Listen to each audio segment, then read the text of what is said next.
Hey, it's Jason here from Ridgeline Outdoor Adventures, and thanks for hanging out with us today. Got ourselves a nice little light install video for you. Some Auxbeam 4-inch spotlights and a license plate frame mount. So let's get her on there and see how she looks. Auxbeam's a brand I use quite often, and yeah, I found the lights to be of very good quality for the price. I use the 8-gang control switch with a panel on the inside and a brain under the hood. Great way to be able to wire everything up and control all your lights from one spot.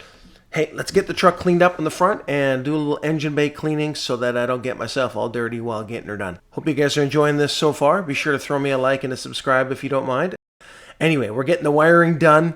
Try to do best practices wherever possible. Heat shrink tubing, split loop tubing, all of that kind of good stuff. We want it to look good. We want it to last. We want it to keep the moisture out. So let's get that license plate frame mount in, and then we'll put some lights on it. A little bit of trial and error, but I'd say she all came together pretty good.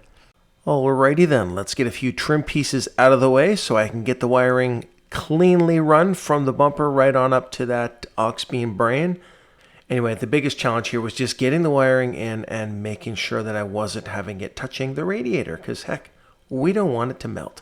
Very happy with it, and yeah, if you have any questions on it, let me know. Shoot me a line in the comments and I'll walk you through it as best I can. This is more of a what-to and a little bit of a how-to. So you can see here, we've got the wiring running. It's clean. We've got everything out of the way. And that is a wrap. So thanks for hanging out with us. And until next time, and there will be a next time, go play outside.